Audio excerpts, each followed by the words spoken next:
Does this patron and perhaps you listening need a VPN? Have we ever found any security vulnerabilities ourselves? How to use YouTube Premium privately, and a grab bag of questions, a grab bag from our classic David Johnson.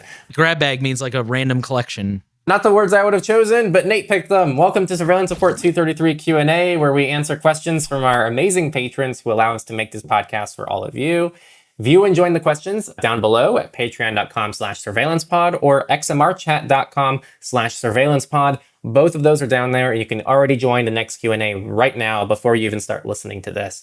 But without further ado, let's get into the first question from Dark Horse MBA. Thanks for the excellent podcast and Q&A sessions. I recently embarked on a security and privacy journey that has been a year in the making. Finding the right balance between usability, convenience, and security privacy has been a challenge. To add to this, I'm a tech support for a family of 4, so anything I implement must be user-friendly. Now, they said they have a question about VPNs and whether they need one for their use case. So they're searching for honest information about VPNs. Here's their current use case and configuration. All their devices are Apple products, including MacBooks, iPhones, iPads, Apple TVs, and watches. Occasionally, they have a Windows laptop for a GIS application. All devices are configured with Apple's Hide My IP, Rotate IP addresses, and Private Relay. And they also have NextDNS active on their router and individual clients when they're away from the home network. Their threat model is quite ordinary. They're not a journalist, celebrity, or any high-profile individual. Most of the time, they use known Wi-Fi networks or cellular 5G. There are occasional instances where they use coffee shops or public Wi-Fi, and their young adult family members are likely equally split between known Wi-Fi and public Wi-Fi. They don't care about bypassing geographic area streaming restrictions or engaging in torrenting. Given all this information, do I need a VPN service? What benefits would I gain if I don't already have it? And if I use a VPN, should I only use it when on public Wi-Fi, or should I implement it for all traffic all the time? Yeah, so a lot of good questions, and I am glad that you're asking these questions, because just asking them would be 10 times better than what a lot of people do. So for your situation, and I've said this in the past because I get this question a lot of like, should I use a VPN or a DNS provider? It's a bit of a false dichotomy because you can use both, and that's a whole thing. And I actually made a video on Techlore. It's just called VPN versus DNS that dives into a lot of these topics, but it really does depend on who you are. And the reason I'm saying this is, let's say you have an Android device. There is no like private relay or really clean private relay equivalent on Android. And let's say you're somebody though who uses all open source apps. You only use privacy respecting services on an Android device. Then you're not really getting any value from something like your DNS. Like if you were to use NextDNS on an Android device and you're using an ad blocker in your browser, it's kind of questionable what NextDNS would do for you. But you could make a list of reasons why the VPN could be beneficial there, and I'll get into those shortly. But on the other hand, if you have a family of 5 people and all these people have private relay enabled, which is masking their IP address, and they're all using probably fairly invasive applications, if I had to guess. Like I'm guessing they might have some social media accounts, they might have apps with third-party SDKs, which you can't even block because those are outside of your browser. Then something like NextDNS actually it's going to make a bigger dent in terms of like what it's accomplishing for your privacy. And so just taking a look at what you're doing on your devices, my guess is that NextDNS is in a lot of ways far more useful than just a VPN by itself would. Now, a few caveats and a few pros for VPNs that you could think about for your situation. A VPN would hide your IP across multiple programs, not just your browser. It's important to remember that Apple's private relay is only for Safari. So even if you use Brave or Mullvad or anything else on your MacBook or your iPhone, it won't be hiding your IP address. So if you're using different web applications, especially for browsers, I think if you're using browsers, it is good to have a VPN because that way all the websites you go to don't have your actual IP address. And so I think that at minimum, if you're using a third-party browser that isn't being routed through a VPN, at least install like a proxy extension in your browser to kind of emulate what Private Relay does.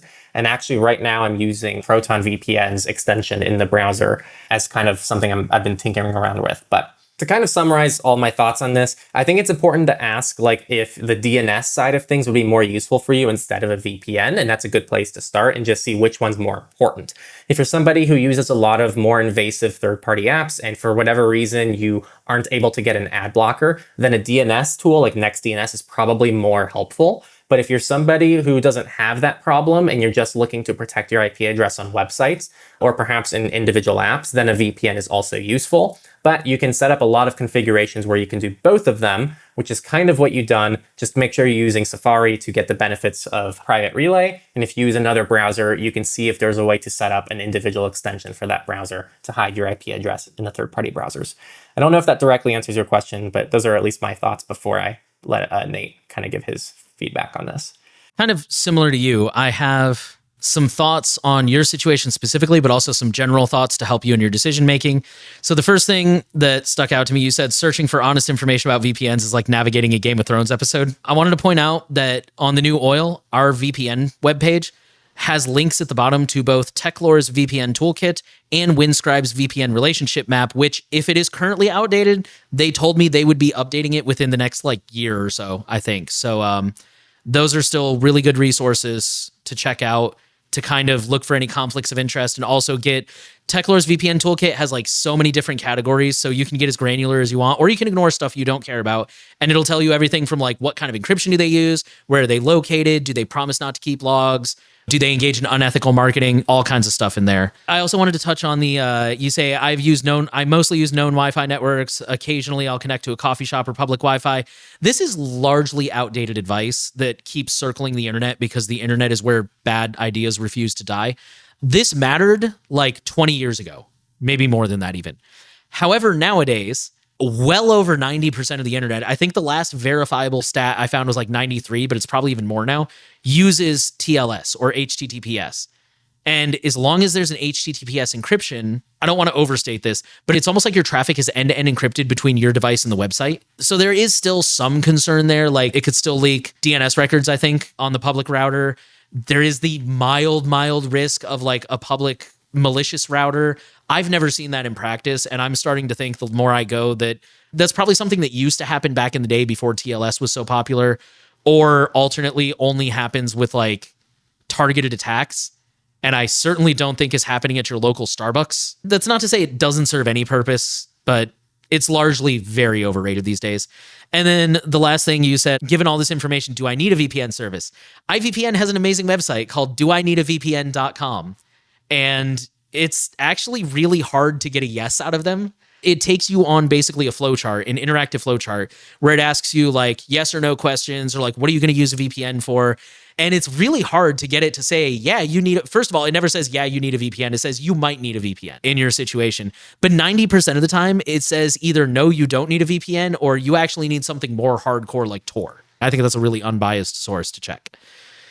So that's for decision-making stuff. For your specific situation, the reason I still prefer VPNs over something like Private Relay is, number one, like Henry pointed out, that's a very narrow use case that only applies to the browser.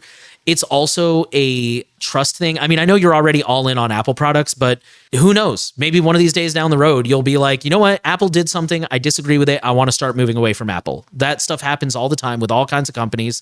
So if you're not locked into HideMy and the Private Relay, then you can start looking into other operating systems more easily. There's less of a switching cost because you're already on something that's cross-platform. I also just think the trust, the VPNs we recommend are open source, and especially some of them like Mullvad really go above and beyond for user privacy. Apple, we've not heard anything particularly concerning from the HideMy IP feature, but we don't know. It's all proprietary, and I am not going to go so far as to say everything proprietary is backdoored. I think that's a completely insane take. And when you have that many people working on a project that big, things slip through the cracks, mistakes happen. Even if it's not malicious, even if it is malicious, it doesn't matter. We don't know. Me personally, I would lean toward a VPN, but I don't think you're necessarily in a bad situation with that current setup. And I think Henry also made a lot of good points about you're already getting a lot of really decent protection as it is. Like I said, the reason I wanted to share all those resources first is for anybody else listening who's asking the same question, I agree that is an amazing question to ask. The VPN page is actually the last page on my website because I think VPNs are super overrated. There's so many people selling snake oil about download BS VPN and now you're invisible hacker man and you're anonymous online and cyber criminals can't hack your information. And it's this is so not true. A lot of our veterans know that. But at the same time, they do have a value. There's so many other free or low-cost things you can do, like switching your browser, changing the settings on your device, switching the DNS like Henry mentioned. encrypted messaging, encrypted email. Like there's just so many passwords, obviously. There's so many good bang for your buck things. So I think a VPN is a really low priority. The last thing I'll say, it's very quick. I actually wish that Private Relay was like a more established feature for Apple, because the white paper and the actual technology that goes into Private Relay is really impressive. It's actually, in a lot of ways, much better than a traditional VPN. It's built by default to essentially be trustless, so that two parties would need to essentially be compromised in order for someone's data to be in any way tied to a specific person. Like, it's really cool the way the technology works. And it's really sad that Apple hasn't committed to like a proper system-wide implementation of Private Relay, or even any VPN for that matter, if you're on iOS, right? Because on iOS, yeah, we've seen it time and time again where, yeah, it just casually leaks your regular IP address anyway, even with a standard VPN. So I actually really wish that Private Relay was more established. And I think the biggest issue for me about Private Relay is that it's browser only. But I will say this is where Apple's different. I don't think Apple's trying to give people like a VPN experience across all their apps, because that comes with the most usability drawbacks. I think they're just like, well, the browser is where you find 80% of the privacy benefits with a VPN. And that's also where you're going to find the least amount of usability drawbacks. So we're only going to implement a VPN inside of the browser. 11 Personal has the next question, and I have a feeling this is going to be very short and disappointing, so I'm sorry. Have you yourselves ever caught a major security flaw or a vulnerability that totally surprised you before the developers caught it? I have never caught any security vulnerabilities, major or small. I have caught some small bugs. So here's a fun one that I found on Proton. Proton ignores, I think it's punctuation. I could be wrong. So if you email nate.bartram@protonmail.com or you email natebartram@protonmail.com, they're both going to go to the same person. I reached out to them and I reported that, and they told me that that was actually intentional to prevent basically phishing. So let's say my email is natebartram@protonmail. Somebody can't go in and register nate.bartram or nat.ebartram and, try to pretend to be me and try to trick me because I'm not paying close attention to who it's from, which I guess makes sense, but it also kind of surprised me. So that's like the closest I've caught to any sort of like major bug. But again, that wasn't even a bug. That was intentional. So the technical answer to this is yes, but the realistic answer is no, because when you think, oh, reporting or catching a security flaw or vulnerability, you think, oh, wow, they found like a CVE vulnerability and they reported it to them, etc. But for me, it's been more so situations like, oh, hey, like I realize this critical aspect of your service is actually lacking multi-factor, or you guys actually implement improper, outdated standards for how you allow passwords. Like you cap out at 20 characters or these kind of weird restrictions. And I think those are technically vulnerabilities. Those are things that I typically report to their teams. And there actually is, now that I'm saying this, there actually was one real vulnerability I did find. I never actually exploited it to figure out if it would work, but it surely would have. Yeah, so I'll actually, let's not put that in. fair. I just detailed what the vulnerability was, but let's just say that in Mint Mobile, there's a very easy way to get into people's accounts. At least there used to be. I hope they patched it. As long as you had like a person's phone number, you're able to get into a Mint Mobile account. And I discovered this myself because I had to get into my own account because I lost the password to it. And I was able to get access to it with like no personal information necessary. So it was a pretty big oversight. So technically I have that one, but it wasn't anything like crazy technical or anything. Since you talked about finding small things like, oh, this doesn't have 2FA or stuff like that, there was one I found. We were ordering some food for pickup. So I went on the website to order ahead and the TLS certificate was expired. So I went ahead and proceeded anyways just to look at the menu. And then we called it in and I went down and picked it up. But I did actually, and I've heard so many horror stories. We mentioned this on the patron section this week in the podcast. Companies like you report a vulnerability and they're just like, oh my God, we're suing you for abuse of a computer, blah, blah, blah. But they were actually really cool. I emailed them. I was like, hey, I just want to let you know. I went online to order today. Noticed your certificate has expired. You should probably go ahead and get that fixed. And they emailed me back like, I think within a day or two. And they were like, hey, we fixed it. Thanks for letting us know. So they were pretty cool. I also wasn't, hacking or pushing for a payment or anything. That's probably the most real world security vulnerability I found. Next person is anonymous from XMR chat, which means they asked this question with Monero and no personal information. You can also do that yourself. So they said, hi guys, I want to support YouTubers, but even with YouTube Premium, it still uses the same privacy policy and collects data. Could using YouTube Premium in a browser with ad blocking reduce tracking and still pay creators? Or would an ad blocker stop their earnings? It's a good question, and technically I don't know the formal answer to this, but to my understanding, just being a YouTube Premium subscriber on its own essentially attributes your views to a channel, and then they essentially figure out the compensation after that. So my inclination is to say no. Like, an ad blocker wouldn't stop earnings. We would hopefully still see earnings if you were to use YouTube Premium, but I can't guarantee that, and I don't know for a fact if that's how things work, but I'm fairly certain that's how it would work. It's an interesting question. I feel mixed about it because, when you're using YouTube Premium, you're directly supporting a overall bad company, but you're supporting them with what is actually a much more ethical business model that is, in theory, sustainable and doesn't have all the drawbacks that advertising has, and it doesn't have all the privacy concerns that advertising has. So it's this really weird thing of like, do I just not want to support a company outright, or do I want to support a company in the ways that are more ethical to let them know that those things are actually desired and could be sustainable for the company? This also shows up with custom ROMs, right? Because if everybody was to buy Google hardware and that was their new main business model, then they would be less incentivized to do exploitive crap, which is what the advertising industry pretty much is. And it's a lot of reasons why Apple in a lot of ways is a little bit more ethical than Google. And it's because Apple is more of a hardware company than an advertising company. Now, that has been changing a lot in the last couple of years, and we've been seeing Apple start to move more in the advertising space. But again, the point stands. If people are buying hardware and that's the main revenue model, is that more ethical? I don't know. These are questions that I grapple with, and I find them challenging, and I don't have an answer, but it's something to think about. I agree with everything you said. I looked it up. How YouTube Premium supports creators. To make sure they're compensated for their work, we share ad revenue with creators when you watch ads on YouTube. If you're a YouTube Premium member, you won't see ads, so we share your monthly membership fee with creators. Best of all, the more videos you watch from your favorite creators, the more money they make.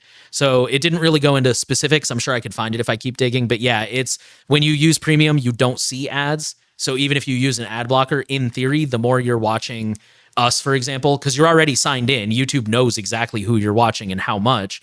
The more you're watching us, the more we would get paid theoretically, or, whoever you watch on YouTube. I don't know. I think Henry's absolutely right. I think it is really sticky because of the reasons you listed. On the one hand, you're telling YouTube, I want this sustainable business model, and you're supporting creators. And I think we even get a little bit more money than an ad, for example. As far as I know, yeah. It's a bit higher return for us. But on the other hand, like he said, you're basically telling YouTube, here, take my money. I'm cool with you doing this crap. And like you pointed out, the issue is it's still garbage privacy. That's kind of why the whole if a product is free, you're the product. It's catchy and it gets the point across, but it's not always accurate because sometimes when you pay for it, you're still the product. The other problem is it's not really feasible to just say, go out and join the Patreon of all your favorite creators. I'm kind of leaning these days more towards maybe join your top favorite creators, or we've heard some people will rotate. This month I'm going to join this Patreon. Next month I'm going to donate to this product. Whatever. I'm going to go donate to Signal this month, and next month it'll be Open Maps or whatever. What am I thinking about? Open Street Maps, So there's kind of a lot of different ways to do it. That's definitely a much more hands-on way to do it, to change your subscription every month. And in terms of supporting, it's definitely okay to use the ad blocker, and it does still reduce tracking. But at the same time, you are signed in. So it's not actually giving you that much benefit, I would argue. I don't think either of us has any satisfying answers for this one. Yeah, the only thing I'll add is that this is not a privacy-specific problem. Like a lot of things we talk about, this isn't privacy-specific. So another thing I care about is the animal side of things. And what happens when traditionally one of the most harmful companies that's done a lot of harm to animals, and that's their main business model, releases something that's vegetarian or vegan, and you want to let them know that, oh, this is a desirable thing. It's the same situation. I know that's more specific to people who are more passionate about that, and if you're not, that's okay. But it's this whole thing that I have to go through as well. Recently, this happened with Starbucks, who released their falafel pocket thing. And it's Starbucks kind of sucks as a company, but they did something good. And I want to demonstrate to them that they did something good. And I want to give them business because I want them to do more things like this, because then they wouldn't be as crappy of a company. But you're still supporting the crappy company. So it's something I still have a lot of mixed feelings about. And it's something I struggle with a lot of things in my life, not just in those two areas, but in a lot of other areas. Have you seen The Good Place? No. Oh, it's fantastic. It's a sitcom about, how can I say it without giving any major spoilers? It's a sitcom about a woman who dies and goes to heaven. And one of the things they explore in the later seasons, again, without it giving away too much, is the idea that it is just so much more difficult to live an ethical life in the modern day because there's so much more nuance. Like, you might buy your mom flowers, but those flowers are actually like an invasive species that's not from that area. Because the whole premise of the afterlife is it works on points. If you do more good things than bad things, you go to heaven. But it's so much harder these days to do good things because, again, you might, buy from this one company, but you didn't know that they were sourcing their cups that were made with child labor in Africa or something. And it's so difficult to really be ethical in that way. And yeah, we could get real philosophical on that real fast and rant for another hour. But yeah, it is hard stuff for sure. I don't think we can give any satisfying answers to this question. Yeah, just be aware of the pros and cons of different things and try to act in ways that reduce suffering for yourself and others as much as possible. That is the answer. Easier said than done, but we'll go with it. We went a little bit out of order because David Johnson this week has a wide range of questions. I'm not supposed to call them a grab bag of questions, a hodgepodge of questions, if you will. Is that better? We're just going to end off with a whole bunch of questions here that are not necessarily related. First up, from the standpoint of privacy and security, what is your favorite local or self-hosted AI that you train on your own data without relinquishing these data to big tech servers?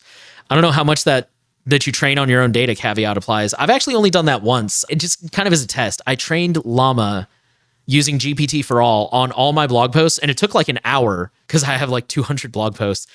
But the result I gave it was pretty good. But I'm also learning that you have to give it a good prompt too. So like, I'm still not going to come around and say that like prompt engineer is a real job, but there's definitely a skill to it. It's a lot more work than just like, hey, write me a blog post about this. Like, I gave it a really like a full paragraph of like, it has to be this long. Here's my 3 main points, structured in this way, try to spread, like, here's my target audience. And it took me about 10 minutes to come up with a good post, but what it pumped out was like 90% of the way there. My favorite, I mean, I've been using Llama and I'm pretty happy with it, but I also don't need anything intensive. I don't need anything that does coding. When I ask it questions about basic server troubleshooting, it's almost always accurate, or at least gives me, ideas on where to look for things. Like, I've just never really needed anything niche. Llama's always kind of done what I needed, and it seems to have a good reputation as a well-rounded general purpose LLM. And at this time, I'm not really using any sort of like audio or video or image generation. So yeah, it's pretty much just Llama for me. Yeah, I've been using Misty, MSTY. It's unfortunately not open source, but it is local. And yeah, you can essentially do the whole training thing. And I've only done it for context, not for training, if that makes sense. Like, there's a Techlore media kit, and I pretty much like give it just context so it understands Techlore, and then I can be like, oh, hey, like I want to get this done, and given what you know about like, what I work on, please include that in like, an email I'm sending to someone who's reaching out to sponsor us, right? That's the best I have. I've never done, I think, the formal, like I've seen some of these services that like, oh, you like, talk to, this is not every example of this, but like, oh, you talk to it, you give it a ton of info, so it like tries to replicate you. I've never done something that expensive, but more of like giving context through like attachments and things like that. Next question, do you think secured core PCs, which is a Microsoft certification, offer meaningful security benefits over the machines that lack that certification? Or do you see that as more of a marketing gimmick with negligible real impact? So just for context, I pulled it up while Nate was talking in the last question. Secured core just essentially is just a list of requirements that a computer has to hit. And so I think it's a bit of both. I think that, yes, it's good for marketing and they can say, oh, look, secured core, it's so secure. But it's pretty much just like peace of mind in knowing that, okay, if I buy this computer, it has secure boot, it has TPM 2.0, it has DMA protection, it has protections against firmware level attacks, it protects the OS execution of unverified code, like all these like lists of things, which some systems might not have. And so when you're getting a secured core boot PC, you at least know it has those basic protections. But as you all know on this podcast, that's not all security is. You can get a secured core PC and infect it with malware in 30 minutes. So it's kind of just like a baseline. And I would say that, if something doesn't have it, see why it doesn't have it and just make a conscious decision. Otherwise, if I am talking to a family member, then maybe I'll be like, look for something that has secured core, maybe go for these brands because they come with less bloatware out of the box, etc. So I can give them like very actionable, easy things to follow. And that could be one of those things. I don't really have anything to add. I agree with you. I mean, I think it's good to get everybody up to that like baseline standard level, but I should also say for context, I haven't really been looking at getting a new PC lately, so I don't know if that's like something that's being really bandied around is like, oh, this is cool, next gen, whatever, or if it's like something that would really only appeal to like enterprise people, like, hey, we're going to sell you 1,000 workstations and they're all going to be secured core. Like, I don't know. Next question is, what do you think of KASM as a means to counter browser-based fingerprinting as well as malware that might otherwise spread from the browser to the local host? And have you or people you know used it? So I had to look this up. KASM is one of those services that basically it's like a remote workstation. Everything's done in the browser and you're basically remoting into their servers. It's supposed to be super secure. These things are mostly marketed towards business organizations. So I'm going to say overall, for this one and other ones, we've had a question like this about a different similar service. I think for most people, I haven't looked at the price page, but I'm going to be shocked if the price justifies it, especially because I am a firm believer that as an average end user, like at home, not talking about at work, if you're at home and you're doing the basic common sense, you're keeping your stuff updated, you're not clicking every sketchy link out there, you've got a password manager, 2FA, all that fun stuff, the odds that any sort of malware is going to hit you at all or be an issue is very low. You're much more likely to get hit by like a data breach where it's the company's server is the issue. I will also say, I didn't look too closely at this company's privacy policy, but the last one people asked about, they actually emailed The New Oil. They were interested in sponsoring a video, and I basically took a look at their privacy policy, and I straight up asked them, I'm like, look, I don't mean to be rude, but this privacy policy is abysmal. I'm going to give you the benefit of the doubt. Am I not understanding something here? Like, can you please break this down for me? And their response was, actually, now that we think about it, we're releasing some new features soon, so we'll circle back. And that was like 3 years ago. So look at the privacy policy. That's going to tell you everything. I don't care if it's useful for browser fingerprinting. I guarantee you the privacy policy is going to be just as trash as everything else. My last thought on this one is I don't see why we need to go to those kinds of extremes. I'm sure that if you use this, there's going to be some kind of performance hit. There's definitely going to be a price hit to your wallet.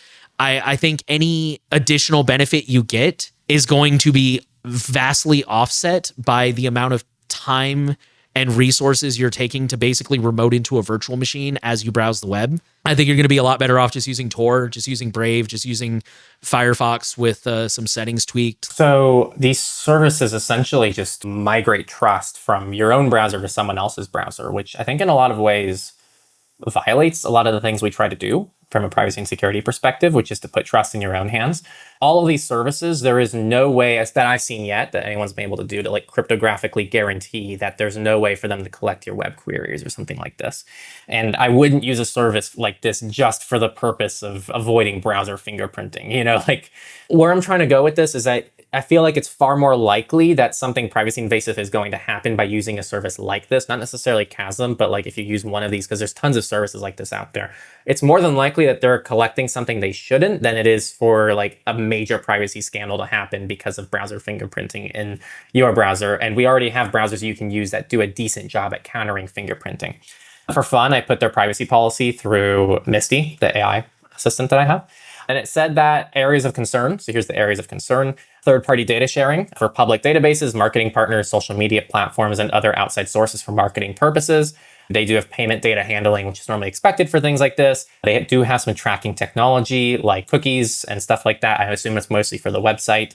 And then do not track limitations. They do not respond to do not track browser signals. That's also pretty standard stuff.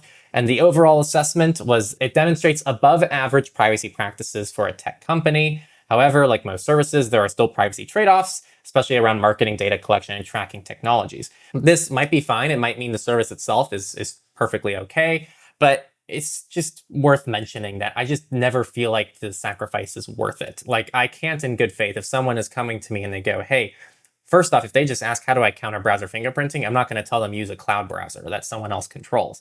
I'm going to tell them use a browser that has fingerprint resistance. It's really hard for me to recommend tools like this. And it's not because not all of them like are bad. It's just so much trust. Like guys, it's so much trust to hand over to someone else that even I don't feel comfortable with it, because this is worse than a VPN, right? Like a VPN theoretically like is able to see websites that you access. Theoretically, a VPN could serve like a malicious TLS certificate or something like that. Like they theoretically could try to do something to really mess you up, but that's not the default behavior. The default behavior with something like this is that unless they prove otherwise, they can theoretically just see each user and every website that each user accesses. that's like really bad. So it's just something to think about with services like this. And if there's a service that doesn't function that way that I'm not aware of, definitely let us know, because I'd love to see if there's some way to implement a service like this with better privacy. Really quick, you brought up do not track, and this is completely off topic, but we've talked about this in the past. I've been noticing a lot of websites I go to nowadays, as soon as I open them, I get a temporary pop-up that is non-intrusive for the record. It just like pops up for a second at the bottom of the screen and I can still navigate and stuff till it goes away. But it says basically like, we've respected your GPC opt-out, your global privacy control. And I think that's really cool that I feel like I've been seeing that a lot more lately on a lot of the websites I visit, that I honestly forget I even have it enabled, but I go to a website and I get that brief pop-up that's like, hey, we saw your GPC signal, we've respected it, and we've opted you out. And I mean, maybe they're lying, but it's a nice change of pace from do not track, which it came to mind because you mentioned that as one of the things, like it doesn't respect do not track. And I feel like that's the bare minimum, is like, we don't have to respect this, but we do. And that's like the bare minimum for a company to demonstrate they care about your privacy. Yeah, and for people who are new GPC, if you just use Brave, it should just be enabled by default. I'm actually not sure how you even enable it in the Firefox-based browser. I think it's in a Firefox too now. Well, I think it is, but I just don't know, like, is it in the settings? Is it a flag? I think it's in the settings. My AI tool, so you can see if my AI tool is correct or wrong, says it's in the about config is the recommended way to do it. And it's global privacy control in the search box. And then you set it to true. Actually, there's two of them. There's global privacy control.enabled. You set that to true. And then global privacy control.functionality.enabled, which also needs to be set to true. It is in the settings, but it's called, it's website privacy preferences. Tell websites not to sell or share my data. Oh, so they don't call it GPC. You know what, though? I kind of respect that. For all the crap I give Mozilla, that's pretty smart, because if they have enabled global privacy control, people are going to be like, what the hell is that? But a checkbox that says, tell websites not to sell or share my data, I feel like is much more user-friendly. And there is a little thing next to it that says learn more, and it hyperlinks to their page about GPC. But I actually kind of agree with that. Good on Mozilla. They did two things right. What applications do you use Nextcloud for the most as private individuals? It seems that many of Nextcloud's offerings are aimed at large orgs, which is not surprising because that's how they earn money and not very applicable outside that context. Yeah, I don't know if that's true fully. Like, Nextcloud runs, I believe, about 2 conferences a year. One's for enterprise and one's for community. And I feel like the community is still a very important thing to them. I currently don't use Nextcloud for anything. I use my NAS, which has essentially its own suite, the Synology suite, that for the most part takes care of everything I would use Nextcloud for personally. But I want to dig more into it. And it's something that seems to have a lot of good use cases. It's just self-hosting is a bit of a pain. And it comes with a lot of drawbacks. And it's really hard to trust my own maintenance of the service with all of my data versus something that pretty much takes care of all the maintenance for me, which is the Synology suite. So, and honestly, the way around this is just to host Nextcloud on the Synology box, which is another option I have as well. So all things I'm kind of thinking about. But I do think that Nextcloud is pretty much designed to be both for orgs and individuals. I don't know what about Nextcloud specifically pushes it towards one direction or the other. As a Nextcloud user, to address what Henry and you both said, their marketing really harps on businesses and B2B, but I think that's probably because that's what pays the bills. Nextcloud is free to use, but you have to pay for support. So if you're just a normal person, you can use Nextcloud for free. You can ask for help on the forums or chat rooms or whatever, and it works great. If you're a company, you don't want to have to rely on forums and chat rooms. You want direct support. So I think that's why they harp on it so much, is because that's what brings the money in. And that's when they're going to harp on things like Nextcloud Talk and all these like collaboration tools and stuff like that. But as an ordinary user, I haven't been using Nextcloud as much lately because I've been exploring other options for a lot of different reasons. Right now, I'm definitely using it for RSS. I wanted something cross-device and cloud-based, because that way, like, guys, I am subscribed to so many RSS feeds, and almost all of them are for the New Oil. So if I wait until the end of the day, it was not uncommon for me to come home and I had like 200 or 300 articles to sort through. And then I had to spend like an hour sorting through those articles. And then I had to spend another hour queuing up those articles and taking notes for the podcast. So if I had a cloud-based RSS feed, then I can chip away at them throughout the day. Like when I'm waiting on the elevator, I can pop it open, check the headlines, star the ones that I want to look at later. And that has been amazing for my workflow. I also use it for forms. If you request consulting with the New Oil, you are using a Nextcloud form to submit a request. In the past, I've kind of used all of it. I've used the calendar, I've used the contacts, I've used the files, which also includes photos, but there's also a separate photo tab where you can manage it more like a traditional photo manager. I'm probably going to go back to it. Apparently, they have really improved the end-to-end encryption. It's still a little bit clunky to turn it on and to understand how it interacts with all the different devices and apps. I still need to test that out. But I contacted them directly and asked some questions, and it sounds like it's a lot more stable and user-friendly than it used to be, and it's more available than it used to be. So I'm interested in checking that out again. But yeah, I agree with Henry. I think once you get past the marketing that they do, and I don't even mean that in a bad way, but once you get past the marketing, it's very usable for an average individual. The drawback is, like Henry said, it's not like Mastodon or Matrix where there's an official server. You have to self-host it. For most people, that is a huge ask. Like, it is one of the more user-friendly things to self-host, but there's still a lot of trial and error. There's a lot of things that could break. There's a lot of things that could go wrong. You have to learn how to read error logs. You have to learn how to ask for help from the community. You've got to have the money to like pay for a VPS or pay for the hardware to host it, all kinds of things. So once you get it up and running, I think it's really usable for individuals. And yeah, in answer to your question, what do I use it most for? Definitely RSS and calendar and files. When I used it, were the biggest thing by far. But I've dabbled in some of the other extensions too. Like there's a co-spend one where me and my wife could like basically keep track of our expenditures throughout the day with an app. The notes are pretty useful. One of these days when I have time, so basically never, I really want to look into more like knowledge management software. So things like Notion, things like I'm already using Obsidian, but Nextcloud has their own version called, I don't remember what it's called, but they have their own version. I really want to look into that. They do have their own project management software called Dex. It's kind of like, what is it, Kanban or whatever.